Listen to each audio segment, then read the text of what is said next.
Bab 1937, Tuan 2. Zhang Yi pernah melihat iblis Mamen yang menakutkan sebelumnya. Tubuhnya yang besar dan auranya membuat darahnya menjadi dingin. Dan dia bahkan tidak berpikir sedikit pun untuk melawannya. Namun saat itu jarak antara dirinya dan Mamen sangatlah jauh. Sehingga rasa tertekan yang dirasakan tidaklah cukup kuat.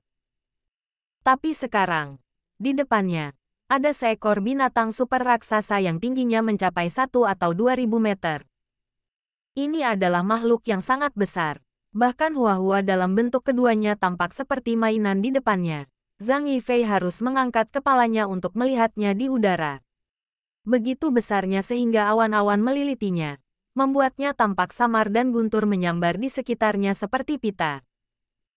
Ia berdiri di tanah dengan 2 kaki, tubuhnya ditutupi sisik ungu. Kepalanya seperti buaya dan kadal, dan memiliki ekor panjang di belakangnya. Ia berdiri di sana bagaikan dewa kuno. Orang ini pasti dari zaman kuno. Pada zaman dahulu, makhluk menggunakan ukuran tubuh sebagai kriteria kekuatan tempur. Semakin besar makhluk, semakin kuat kekuatan tempurnya. Oleh karena itu, makhluk pada zaman itu jauh lebih besar daripada makhluk saat ini. Fatih Su berkata dengan gemetar. Bagaimana kita melawan benda ini? Zhang Yi mengangguk. Ya, bagaimana kau bisa mengalahkanku dengan pria sebesar itu? Ukurannya yang besar tentu saja melambangkan daya penghancur yang besar. Tetapi di matanya, Zhang Yi mungkin tidak lebih dari seekor nyamuk. Namun, dengan perbedaan ukuran yang begitu besar, tidak mudah untuk melakukannya dengan baik. Sebaliknya, akan jauh lebih mudah bagi Zhang Yi untuk memukul lawan. Setelah keterkejutan awal mereda, ia segera mulai merumuskan rencana pertempuran dalam pikirannya.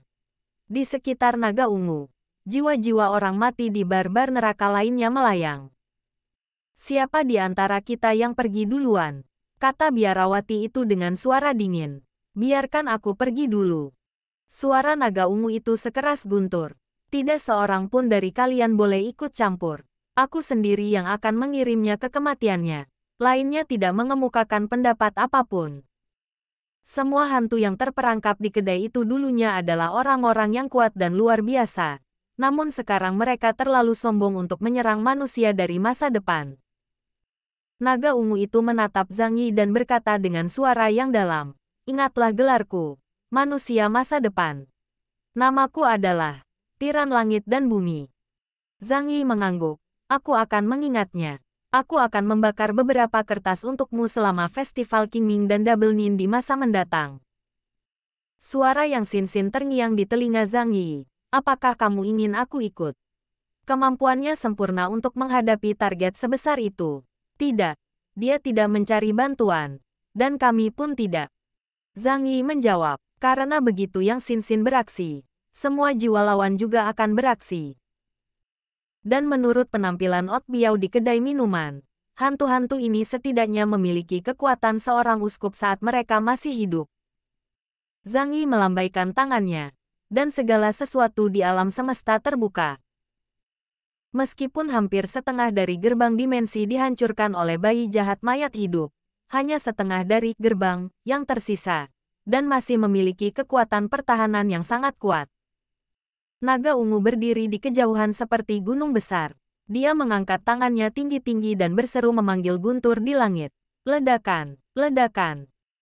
Suara guntur makin lama makin keras. Dari ujung langit sampai ke cakrawala di arah lain. Kilat membelah apa saja yang terlihat oleh mata telanjang. Kuasai dunia dengan keagungan guntur. Suara berat batian Jue bergema di langit. Dan kemudian Zhang Yi melihat langit di atasnya. Guntur yang tak berujung mengembun menjadi pusaran besar. Tidak diketahui seberapa jauh lapisan awan petir itu meluas ke langit.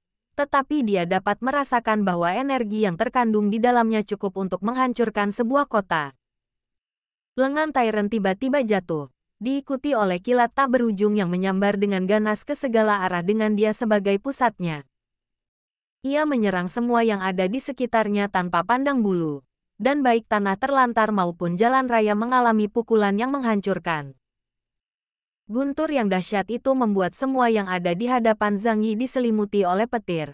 Bagaikan tirai raksasa yang jatuh dari langit tak berujung. lalu menekan ke arahnya bagai gelombang pasang. Menghadapi serangan seperti itu, tidak ada gunanya menghindar.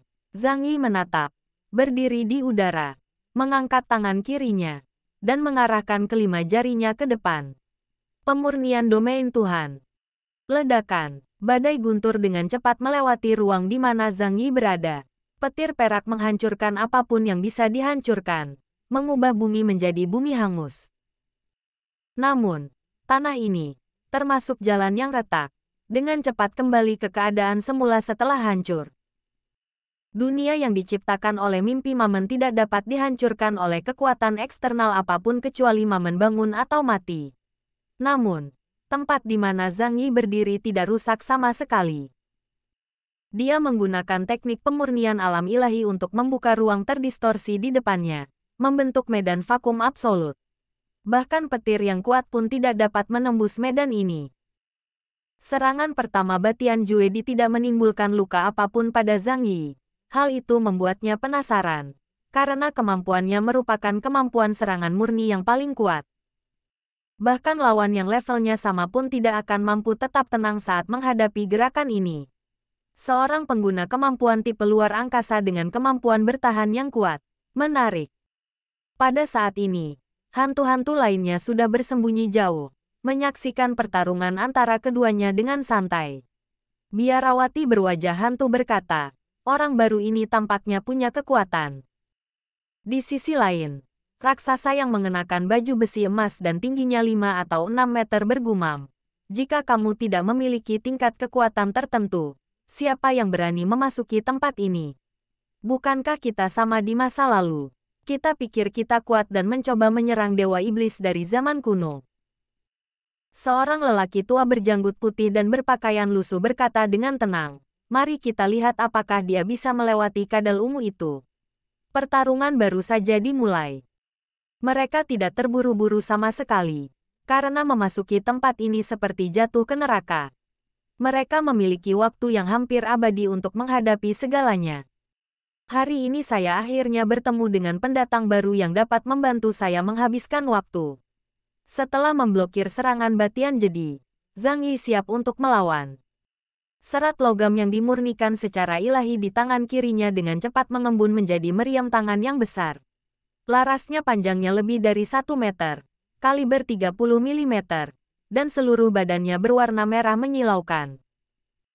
Kemampuan senjata adalah untuk membawa kekuatan penggunanya sendiri dan menembakkan amunisi.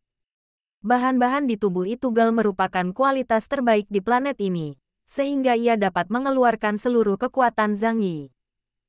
Moncong senjatanya diarahkan ke Batian Juedi. Sebuah lubang hitam bengkok tiba-tiba muncul di belakang Zhang Yi. Dan dalam sekejap mata ia berubah menjadi pusaran hitam besar dengan diameter ratusan meter. Suatu kekuatan yang dipenuhi aura pemusnahan merasuki. Saat pusaran hitam itu muncul, keadaan semua jiwa yang mati berubah seketika. Itu, nafas iblis.